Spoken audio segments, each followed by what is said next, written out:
the next time I build a SaaS app, one criteria of what I choose to build is there some kind of product-led growth in the product? And if I can't do that, then I'm less likely to do it because then I have to adopt this other ethos of business I don't really care about. If you're building a B2B SaaS product or AI agent, check out GearHard. They're not just a dev shop, they're founders who built and exited their own startups. So whether you're validating an idea, already scaling, they know how to meet you where you are. They've helped launch 70 products, including Smart Suite, which raised $38 million. Right now, Confessions of a B2B Entrepreneur listeners get a free strategy session and 20% off validation, discovery, and prototyping throughout September. Hit the link in the description to claim your slot. Hello and welcome back to SaaS That App. Today we are thrilled to welcome Tom Hunt, founder and CEO of Fame, a fully remote 71-person team that starts and scales the world's most profitable B2B podcasts. Tom's journey includes founding 17 startups, investing in more, learning the art of growing businesses through content and community, and also happens to be the host of Confessions of a B2B Entrepreneur. You'll have to check that out. Tom is very passionate about the formula to becoming famous, creating niche, like insanely good content and getting seen alongside many other famous players. So it's kind of a philosophy that ties into today's topic, which is product-led growth in SaaS. Tom, welcome to the pod. Thanks for having me, guys. I'm very excited. Now, maybe I should admit now that I've tried a few times to build a SaaS, and you could say failed or you could say succeeded and learned loads of things, but we can dig into that in the episode. Absolutely. Yeah, I like the second one there. And with me, as always, is my partner in crime, who I'm sad to say is not wearing his donut shirt today. I was very excited about that yesterday. Justin Edwards. We got to split up the release order of these podcasts so I don't always show up wearing the same clothes. Everyone's going to realize I only actually own 5 shirts. But saves brain cycles, man. How about that? So anyway, happy to be here. Good deal. So, Tom, completely off topic to get us started, but do I have it right that you have a degree in chemistry? A master's degree in medicinal chemistry. Yeah, I thought the 3 years wasn't enough, and I went for the 4th, and that's when I realized I actually didn't want to do it anymore within the 4th year. But I think the point I remember is in the 4th year, you have to do your own project, and I was trying to build a protein that would maybe interact with another protein, and I was in the lab on my own for like the 5th day straight, mixing liquids around, and I was like, wow, I really don't give a shit about this. I find that super relatable. Really, yeah. And then, well, it gets better because then I was like, okay, so what do I do? I had no idea. And so then I spent 2 years at a company called EY, which is a big professional accountancy firm. And then I was like, well, I also don't like this. So maybe I'll go and work for Accenture, another big professional service firm. That sounds awful. And then it was 2 months into that. And I was like, well, yeah, I really don't give a shit about this either. And so then this takes us up to, well, start of 2014. And this is where the story gets a bit more interesting, I think, is that I'm like, if I can't do chemistry, I can't be employed because I've tried 2 companies and I didn't work well at either. What do? I was interested in the internet, but then I couldn't code. So I was like, I need to try and replace my salary so I can actually like be useful in the world. So if you can't code or you like the internet, then online marketing is probably the next best thing. So I basically spent 2014 learning online marketing, and then ultimately did manage to replace my salary with a tiny, small Philippine outsourcing company, and then managed to leave in 2015. And then now it's been a decade of trying and failing to build various software service companies. Fantastic. I feel like we're starting to get a stable. We actually had a polymer chemist on a few episodes back. So I'm very interested always in how you depart from there and arrive at where you are.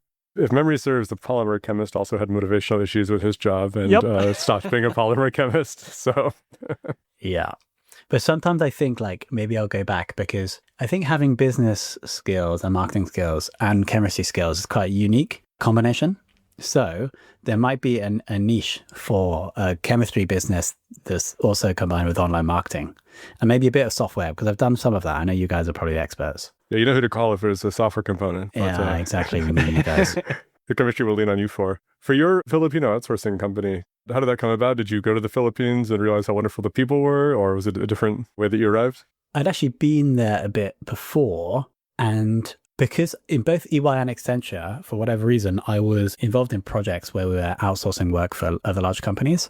That gave credibility. When I was cold emailing like random startup founders in London being like, do you want to use my Filipino team? And I'm like, I spent 3 years working on a big outsourcing deal with Accenture. So I think it was just something that I had experience with, had credibility in. And then why the Philippines? I think 4-hour work week, he hired his VA from the Philippines, Tim Ferriss. And so it was more random, I think, than strategic. One thing that's really great about the Philippines is that all of their formal education and schooling is done in English. So they speak their native language at home, but everyone there is a native English speaker, or at least a very high level English speaker, because that's how their schooling is done. So it's a great fit for the English speaking world to work with folks there. Yeah, I also found that like extremely, I don't know why, but very loyal. If you can provide a like regular paycheck, a good working environment, the employee retention is higher than I've seen in other countries. Yeah, I think that's true in a lot of places that aren't weird, Western, educated, rich, and so on. But yeah, I love the Philippines. I love Filipino people, so it's super cool.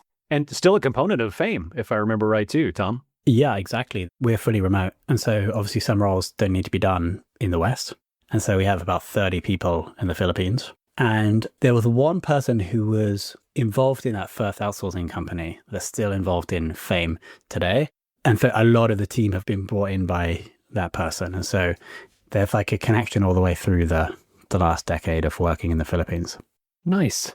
Well, kind of jumping into the topic for the day, and just for our listeners, can you just break down your take on what it means to have product-led growth? Yes. There's like almost a very holistic way of looking at business I'll explain first, and then I'll explain why I think product-led growth is so important. If you think of a business like a system, I think businesses spend a lot of money on like outbound sales or advertising. I feel like that's wasted energy from the system. Like the system is leaking because often there's no upside for anyone from interrupting people with outbound email or spending loads of money on ads for people that don't care about it. And so there's just like leakage of energy and therefore cash from the system. And so what we try to do at Fame, and what I've tried to do whenever I build a SaaS app, is how can I get advertising, in quotes, in the process of a user using my tool? At Fame, we have built our own podcast hosting tool. And so the tool simply takes the audio and then distributes that to Apple and Spotify, keeps it updated. And so why that's great for the Fame host, the tool, and for Fame itself is because then for every episode, we're able to produce a web page that sits on our domain that can get organic traffic. Today, there's a guy called Rob Walling, who we should definitely try and get on this show. 2 months ago, I had him on my show. We released the episode a week ago. Today, he tweets out a snippet from that episode, but also the link to the episode that's on our domain. And so Rob Walling, 35,000 followers on Twitter. His audience is probably potential good customers for Fame. And so we're getting exposed just through the use of the tool. The final point there is also that when people go on podcasts, they then also like to put the link to the episode from their press page on their site. And so last month we get a backlink to our domain. Again, it's an episode page of Fame host from IBM because one of their guests went on a client show. So I essentially shared like 3 ways where just through the use of our tool, we're able to get brand exposure. And so what does that mean? That means we can spend less money doing outbound sales, less money running ads to people that don't care, which enables us to bring our prices down while still being able to reinvest to make the service better. And then it feeds into this holistic loop, which I call the Fame playbook, but it's the same. We can just use the same loop for any SaaS company, is that we get cheap clients because our users are basically essentially doing advertising for us. And then that enables us to bring price down to deliver a good service, low price, which makes clients happier, which then increase word of mouth, but also should increase usage of the tool because they stay for longer, which then gets more clients cheaply because they're using our tool. Just kind of thinking through the spectrum of the process here, is there some sort of a threshold or like a volume number or a metric where that makes more sense, but initially still requires you to rely on those more traditional sales models or outbound things? Or is this something that the effort goes into it right away? So it's almost for me like the next time I build a SaaS app, one criteria of what I choose to build is there some kind of product-led growth in the product? And if I can't do that, then I'm less likely to do it because then I have to adopt this other ethos of business I don't really care about. And so in my mind, that should be part, like, obviously if you're building something, you guys know more about this than me, but you want to prioritize the features. And so one input to that feature prioritization backlog is this going to help us get more customers? Along with like, do customers actually want this? How hard it is to build, etc. So I think obviously when you're small, it may not bring any customers, but I still think like it's part of the product. We want it to be there. We want to keep improving and iterating that over time. So we get an impact from it at the soonest possible point. So does that also involve like the freemium model, again, just trying to get that word of mouth out there to try to build that customer base so that you can really leverage it to get these future sales? Yeah, I do feel like this approach is better with like maximum users. And so if we're able to give a freemium model, then our product-led growth is much more suited to that. Yeah, that makes sense. And so this may be kind of deviating a little bit from product-led growth, but you're obviously working very hard to also generate referral-based business and business on referrals as well. Is that kind of a similar idea where you get more bang for your buck and don't spend a lot of time advertising to people who don't care? Exactly right. Let's say we had a $5,000 ad budget or I was going to hire a new salesperson, it's going to cost $5,000 per month. I would rather keep prices the same whilst improving the service, like take that $5,000 and invest it in something that's going to, I don't know, a promotion for the team or a new team member that's going to improve service, to then get that value back through the referrals. We're basically leaking less financial energy from the system. Interesting. So what would you say then, just continuing that line of thought, would be pitfalls to this type of an approach, or to those who might try to, engineer this like virally? Yeah, I feel like I've definitely signed up to tools where like maybe in the sign up flow, it like immediately does something that is public when obviously they'll get my permission, but it's just not something that I would want to do. So the conversion rate on that is going to be low. When it happens, it could have negative impacts to the user, which is not good to the brand. So the absolute best example, I think, is Calendly, because obviously for anyone to book a meeting with you, you have to send them something.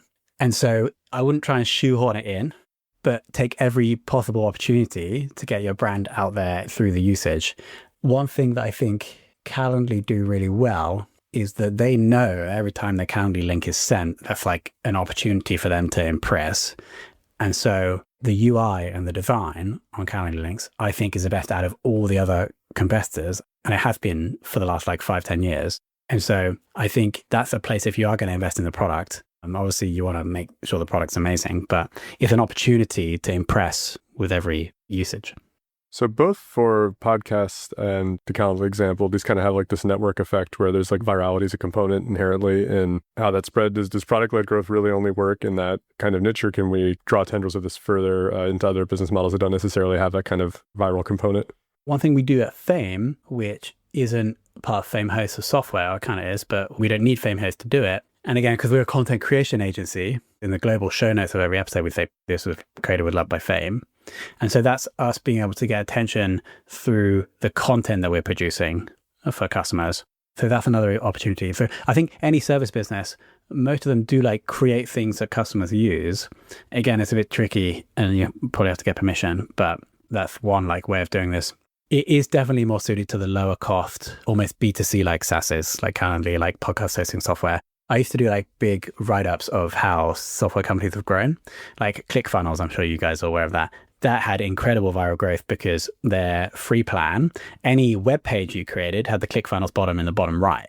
And that was like freemium on steroids with that free offer. What I'd love to do actually is like study Salesforce, like how are Salesforce possibly getting their brand exposed? I don't know, maybe in Marketing Cloud, they obviously have like an email software to send emails to your list. Presumably there's like, this is sent by Salesforce Marketing Cloud at the bottom of every email. So that's probably an example. So I think there probably is ways for most SaaSes, but it's like that B2C like tool that it seems to work the best. We are kind of have always prided ourselves on doing like a very excellent job and going above and beyond with customer support, customer service, and being really responsive and kind of being high touch. And we get referral business because of that a lot. And we have a reputation in the different communities we're in because of that. And for a services company that doesn't have a product, that is kind of a little bit of our version of product-led growth, where people are reinforcing that interesting idea. Exactly. We have a fundamental belief of Fame that I think should be true for all businesses. It seems like you guys are aligned. Retention is the foundation of growth. So let's just try and invest as much as possible in the customer experience so that we don't have to work out how to run a cold outbound process. Yeah, and I far prefer that to like the volume-based approach. We've worked actually as partners with some other service industries and things like that who go very deep, but it's all in one particular vertical. That's where their expertise lies. That's what they hire into. That's what it is that they do. But they also have a product that they're centering this around. And to Justin's point, it's a little bit trickier and more challenging to do perhaps as a service, because until you have an opportunity to present yourself and your services and can then direct potential clients to those recommenders or people who have had good service with us, or get it to the web and be able to kind of propagate that through something like a podcast, for example, it becomes kind of challenging in the industry to do. Yeah. One other idea I remember coming up with is that if in the process of using your tool, your customer or your users create something that they would be proud of, then actually we're robbing them of a good experience by not allowing them to share that. I remember the tool I studied to do this was a SaaS tool for mind mapping called MindMeister, I believe. And so obviously every user creates their mind maps. And then they simply added, they didn't have it before, they added one button that once a map was saved, they had a make public button. And then that would just publish that mind map on their own domain, and then it could be shared. And I think they experienced like significant growth after that. So if your users are creating anything that they could be proud of that they might want to share, then let's just chuck it on the domain and then allow them to share it. Gotcha. So you'd mentioned earlier too, and I'm sure it's part of some of the things that you've already mentioned, and without necessarily giving away any secret sauce or things that you want to keep. Tell me a little bit more about your Fame playbook. You had mentioned playbook. What does that look like? The playbook is like a longer doc that explains like everything. But the point that I think is most relevant here is within that doc is called the Fame Flywheel. And this is popularized by Jim Collins, who wrote Good's Great, probably the best business book of all time, I think.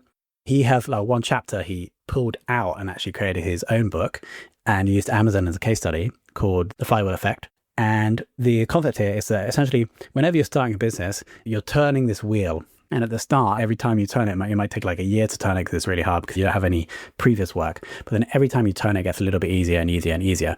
And so a good idea for a business is to understand what are the steps on that wheel that you can impact, and then how can you get it to turn faster and faster. And then ultimately, if it's turning fast enough, you can step back and it will keep going. So this is what Jeff essentially has done at Amazon. And so I have tried to create this, but for Fame. I'll just quickly talk through the flywheel. There's only 5 steps. So step 1, acquire clients cheaply. Because if we're acquiring clients expensively, then that's obviously going to push us to increase prices, which is going to increase the difference between the amount we charge and the value we deliver. So I'll talk more about that in a second. Now, the other point about the flywheel is that in order for a flywheel to actually work, each step has to be like inevitable based on the next one. So if we acquire clients cheaply, the next step we have to do is to hire and train great values aligned people. And if we do that well, then our service, the Fame service, is going to improve. That's the third step. If we improve the service because we've got clients and we've acquired them cheaply and we've acquired and trained great value aligned people, then the next thing that will happen from an improved service is we have happy clients. Then if we have happy clients, that means we're going to get more of 4 things. So more referrals, as we were just discussing, more case studies, which helps with the sales process and brings down acquisition costs, more word of mouth, obviously, which will bring down acquisition costs, and more virality through the methods that we have discussed today. And then obviously the output of that is acquire clients cheaply. And then it goes around again and again. So those are the 5 steps that if we're looking to improve the business, that we know that we have to try and improve one of those 5 things. So in terms of like acquire clients cheaply has a subjectivity to it, right? Like, and you don't have to share it, but like, do you have a specific number where like this is a client that was cheap to acquire versus expensive to acquire? Or is your system set up in such a way that you don't talk to clients that are expensive to acquire? Yeah, good question and very relevant recently. So I'm happy to share our top 4 acquisition channels, which is roughly 85% of all customers. The first 2 is Google, organic and paid. Third is partnerships. And then 4th is my LinkedIn and podcast. Now in the partnerships one, this is very relevant and topical recently. If we think about the cost of the partnerships, it's like the cost of running the program, which is really just one person, like finding partners and keeping them engaged. So pretty relatively low. But then obviously we pay out to partners. We used to pay 100% of the first month of revenue. And so this would be between $2,000 and $4,000 per customer. And we're shooting for like 2,000 basically. But we're kind of happy, or we're really just testing that to see if that would get us more referrals. And it did. But then what happened is we had one customer that came in that maybe wasn't the right customer to accept, only stayed with us for like 3 months, and we paid the 1 month. And so really, if we ran all the numbers, we probably didn't make any money on that customer. And so that customer was too expensive to acquire. And so since then, we have just reduced the partnership commission to 50% of the first month to kind of control that. So we're probably getting a few less referrals now, but we can be quite confident that they're going to be cheap enough.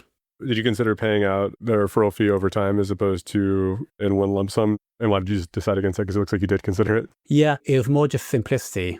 But you're totally right. Like we actually used to have 10% per month, but we were trying to juice it and make it a bit more incentive. But yeah, that would like eradicate the risk of the low lifetime value. I'll quickly cover how we reduce cost in the other 3 growth programs. We call them growth programs. My LinkedIn and podcast, obviously the podcast is cheap to run because we just run that in-house and we have the system. You got a couple people there that know how to do podcasts. Yeah, exactly. We have a couple. And then my LinkedIn, I guess it is cheap for the business because just I do 100% of the work. So it could be cheap or expensive depending on how you look at it. So like no real significant cost for either of those.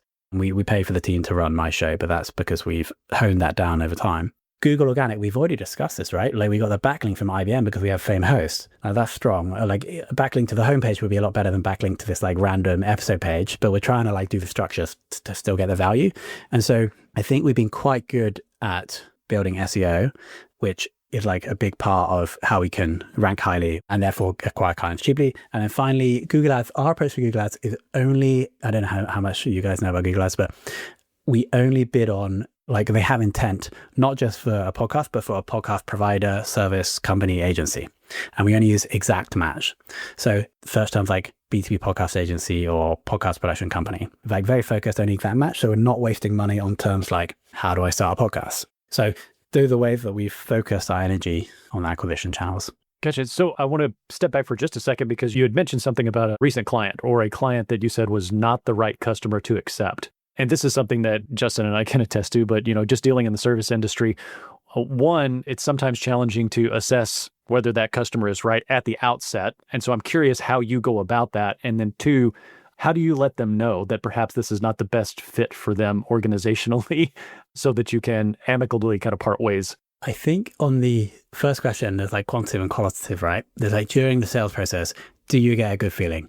And I'm in a massive criminal of like getting a bad feeling, but because I wanted the revenue or like we didn't have enough clients, then I would go for it. And so the only way you learn that is, if you guys are nodding, is like through experience.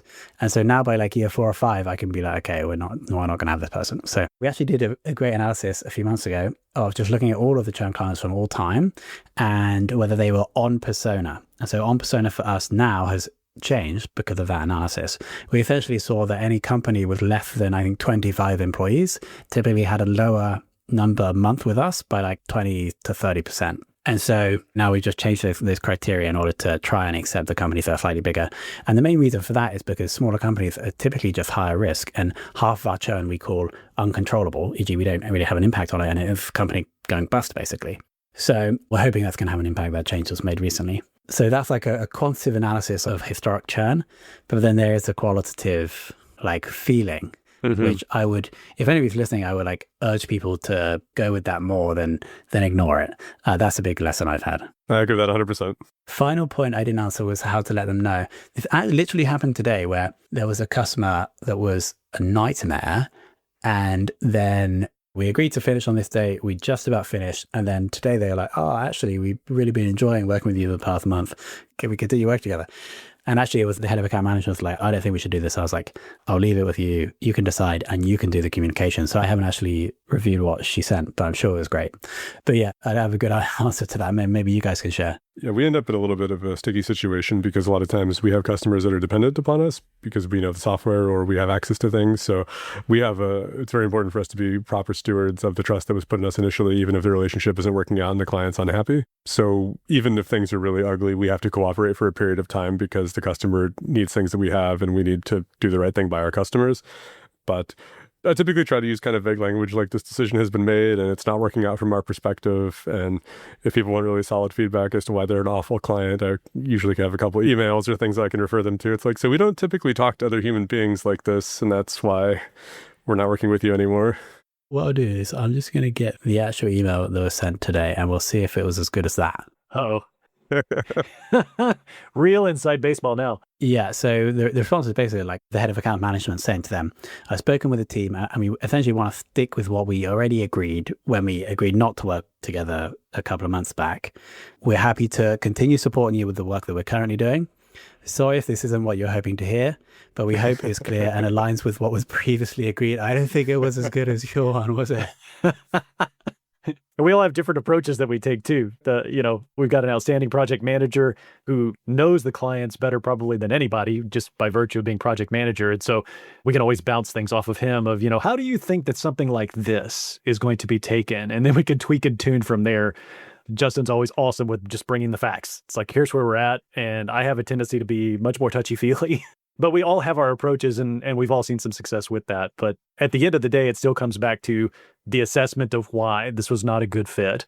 And how do we address that as an organization and move forward and either not repeat that, or if it does show back up again, addressing it better. We don't have that come up a whole lot, though. I'd be curious to know where it pops up in your business. But in our business, it's kind of usually two categories, one of which is that the customer can't really afford to work with a team at our scale and quality and with our business model. And that's not saying anything bad about them. They need to find a cheaper solution. And that's okay. We're not inexpensive, and that it is what it is.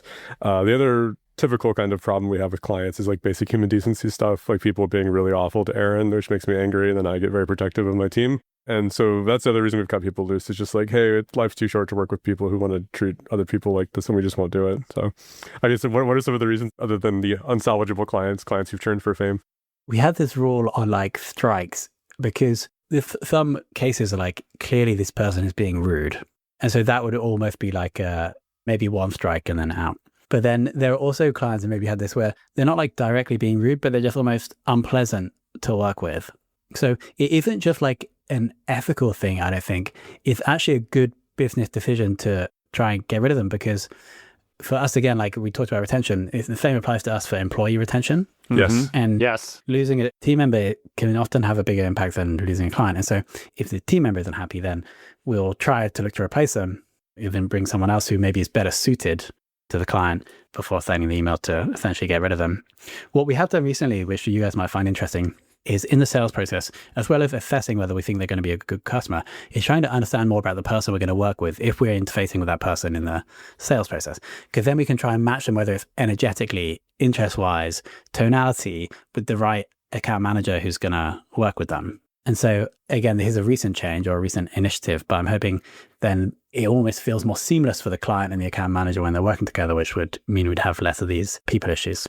Yeah, you actually have teetered into something that I want to explore just a little bit too. So you're talking about growth strategies and product development, but you've also gotten into your team internally and your culture and how that works. But as an international company, you have international markets, and there is nuance to that, both for your clients, but also for the people who are going to be interacting with them. And I'm just kind of curious how you manage not only internally your team and where to position them and how to position them internationally, but also how you educate them or what they bring in terms of dealing with the cultural differences or the marketing nuances of where they actually are and who they're servicing. Yeah, so we made the division early on that culturally we thought it would be better for like core parts of the team to be in one, at least country, because there are obviously cultural similarities between people within the same country. So we have, I think, 30% of the team in the UK and 40% of the team in the Philippines. And so that's great for us internally. But then with the majority of our clients being in the US, then the majority of the dynamics between client and account manager or client and team member is US to UK. And so this is actually probably a great opportunity for like training, is if we could have someone internally run it, if we had an American person, but I don't think we do. Maybe an external person who's American that understands the culture could just like come and explain to us just more about how American people think. That's actually a really good idea. I should explore this, because it's probably something that we could improve on if we haven't done it before.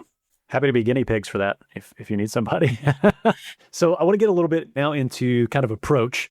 Obviously, a lot of what we're talking about here is viral, for lack of a better way of putting it, but it's very network oriented. The larger your net, the more you're going to be able to bring back in. We're spending a lot of time talking about content and awareness and things like that. And I'm curious if or how those tie to business outcomes for the people that you work with. I know that you have a diverse set of businesses that you work with, particularly in the podcast space, because obviously that's where we come in. But do you become kind of experts in their spaces or in their fields so that you can better engage with them? Or how do you metric, the business outcomes that you're trying to achieve for your clients and then tie those solutions? If we have high employee retention, then two things happen. First is that the service and podcast knowledge of the team increases.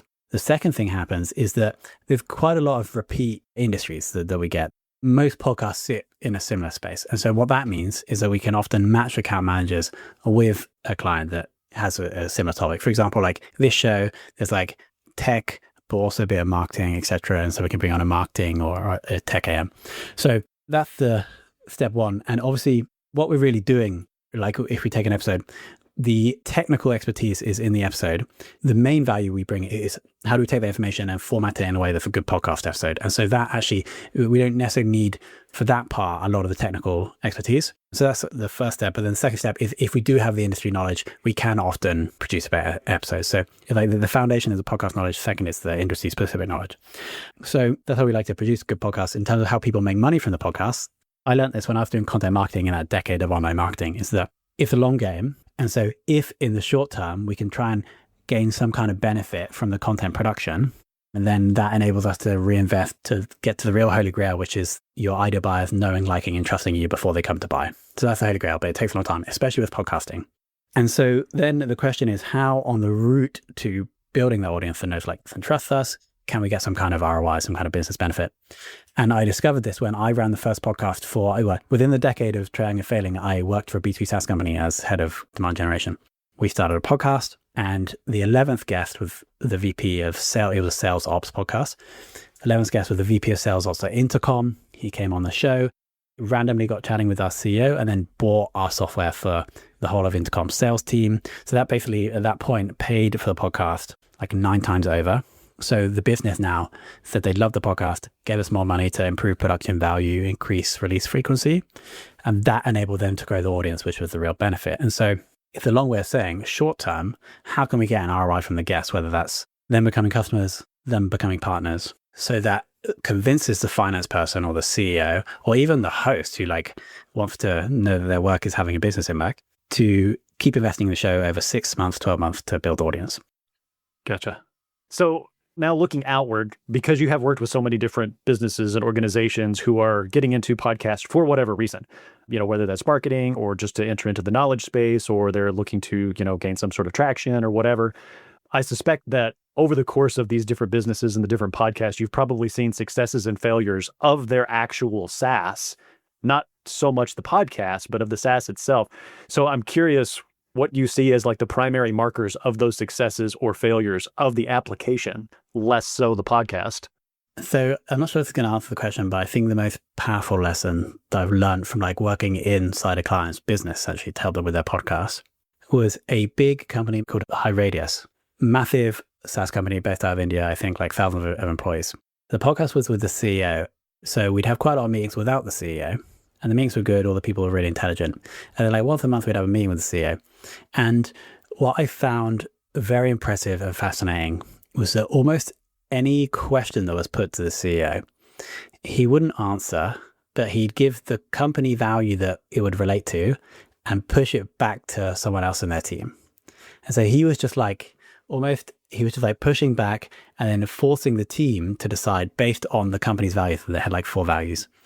So that for me was wow, for a company that's so big, thousands of people, the CEO at least really lives by these values. That was pretty impressive to me. And I'm sure their company is doing very well financially. So that's one positive thing I've seen. It's basically living to values right at the highest level. Negative wise, it's almost like a marketing, almost like a life ethos. Remember we said that the Holy Grail is to build the audience of people that know, like, and trust you. So when they need the service or they need the software, they come to you. In order to do that, you have to delay you getting value. And so some clients are we need to talk about this client case study we did in this podcast episode that just talks about our product. But then only a very tiny group of people, the people that are basically about to buy, care about that. And so the clients where I've seen it not go so well is that they haven't understood that actually we have to gain these people's trust over time. We have to entertain them. We have to add value. And we do that by not talking about our product service, by talking about things that interest them. So that's one other thing that I've seen that is probably correlated with a SaaS dying or growing. I love hearing you say that. I'm banging that drum all the time with our podcast and our internal discussions, which is hey, this is not a thinly veiled advertisement for our services. This is real content we want to put out there. We want to have real discussions with real people. So love that. Exactly right. And not only longer term is going to be better for business, but it actually feels good. You created the content, or after someone comes to you on LinkedIn and say, I enjoyed the episode, it's a good feeling. It's a good thing for the world. Yeah, we feel like we do a number of things right, and in the space that we're in, and we have a lot of experience. I mean, cumulatively, it's decades of experience, and it just felt like It's a good time. Let's put some knowledge out there and just kind of get in the space. We had a guest show up on a recent episode and make a comment about how we hate JavaScript, which is not completely inaccurate, but it's also like, I didn't even realize I had put that out there, but like someone knew something about me before. That like shows that people are thinking about you when like you don't even know who they are. Well, you do obviously when they became a guest. So that's like we're on the road to getting people to know, like, and trust us. I have one question. We sometimes have folks show up with an app idea, or they think it'd be cool to do a software. And sometimes they show up with money and not really much of an idea, or certainly not like a cogent top to bottom plan for how they're going to execute this rough idea of a business. I imagine you guys probably also see that a lot, where someone has the idea of like, it'd be cool to have a podcast, and they come in the front door and need a lot of guidance on like, what would you talk about and what would a format be? So do you have in your playbook like a way to kind of coach people through that, or how does that process develop with your team when someone engages with you?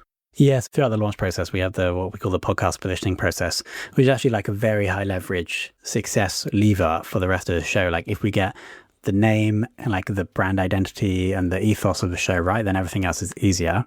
And so even if someone has an idea, we like to filter it through this methodology, because our job's just going to be so much easier if we get that right.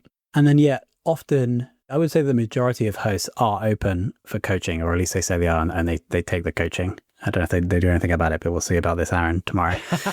Yeah, present company excluded, but... So I would say that there's probably two things people need help with. It's the positioning, and we like to do that for all of them. And then we also offer coaching, and it's also almost always accepted, but whether it's acted upon is another question. Well, Tom, it has been an absolute pleasure. I thank you so much for sharing your time and your talents and your insights. We have been talking with Tom Hunt, founder and CEO of Fame. Tom, where and how can people reach you? Yeah, so you mentioned the podcast, Confessions of a B2B Entrepreneur, and then LinkedIn, Tom Hunt. And also feel free to just email me, tom@fame.so, if you have any podcast-related questions. Fantastic. And Justin, as always, fun time, my friend.